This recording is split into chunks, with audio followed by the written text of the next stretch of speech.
Hi, boys and girls. Today I'm going to read you this story. Mrs. Joyce gives the best high fives, introducing the school counselor. It was finally the first day of school, and Anita couldn't wait. All of her friends would be there, and she had a new teacher to meet. The front doors of Emerson Elementary opened, revealing her favorite person at school, the counselor. Mrs. Joyce smiled and high-fived Anita. Mrs. Joyce gave the best high fives. Good morning, Anita. It's wonderful to see you. How was your summer? Excitedly, Anita replied, Good morning, Mrs. Joyce. My summer was totally amazing. I spent most of it at my grandpa's farm. He taught me to ride horses and catch fish, and we went swimming almost every day. Just then, a group of boys came running up to high-five Mrs. Joyce, too. Welcome back, Brad and Charles. Your backpacks are almost as big as you are, she teased. And who is this? This is Raymond. He's my new neighbor, Brad explained. Hello, Raymond. My name is Mrs. Joyce, and I'm the school counselor. It's nice to meet you. Hi, it's nice to meet you too, he replied shyly. As the boys walked into the building, Raymond asked, What exactly does a school counselor do? Brad began, Well, school counselors help you with lots of things. I visited with her last year when my parents separated. It was really hard on me, but Mrs. Joyce talked with me and helped me better understand why some people get divorced. Did your parents find out what you talked about? No, Mrs. Joyce didn't tell anyone. She's a school counselor, so she doesn't tell anybody what you talk about. It's called confidentiality, unless you're being hurt or you're trying to hurt someone else. Then she tells someone, somebody who can help. Mrs. Joyce helped me too, Charles added.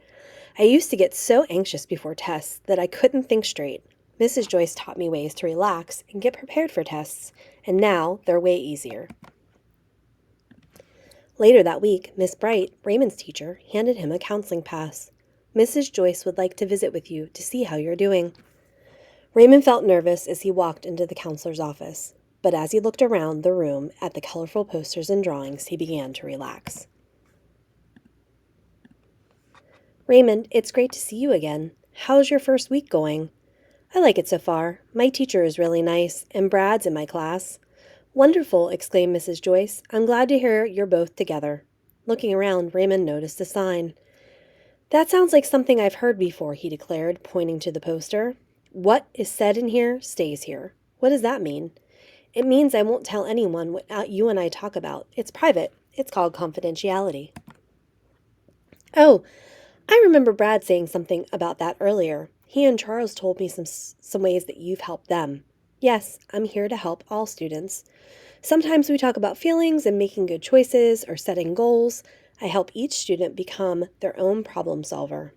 My own problem solver? You bet. Once you learn how to solve your problems, you are closer to being the best you that you can be. Raymond thought for a moment. If I have a problem and want to talk with you, how do I let you know? Easy. You fill out a I need to see the counselor form, or you can tell your teacher and she can let me know. You can also tell your parents or guardians and they'll give me a call. Would you ever visit with my parents? Sure. I work with parents and teachers. We are all partners in your education, and we want you to be successful at school and at home. Raymond nodded. Sometimes it's hard for me to make friends. Is that something you help students with? Absolutely. In fact, I have a friendship group that starts next week. We'll talk about what friendship is and discover ways to make and keep friends. Is that something you think you might be interested in? Raymond shrugged. Will the other kids make fun of me and tell everyone I don't have any friends? Oh no. Whatever anyone talks about stays in here, even when it's group. Remember the poster?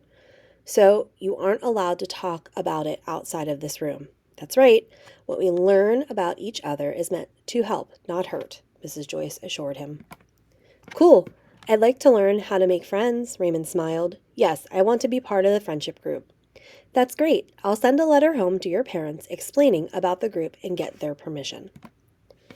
Raymond had one more question. The other day, when our class was coming from recess, I saw you go into Charles' classroom. Why were you in there? I go into classrooms several times a year. I usually read a story or do an activity with the class. We always have a great time during my classroom visits. Raymond thought about everything Mrs. Joyce had said. He liked talking to the school counselor. Thank you, Mrs. Joyce, for telling me about your job and for inviting me to join the friendship group. I'm glad you're at our school, Raymond. There's a lot of grown-ups who are here to help you. I'm just one of them. As Raymond left her office, Mrs. Joyce gave him a high five. See you next week, she said. Raymond grinned and walked back to class, already feeling like making new friends might not be as hard as he thought it would be. And even if it was, he knew just who could help.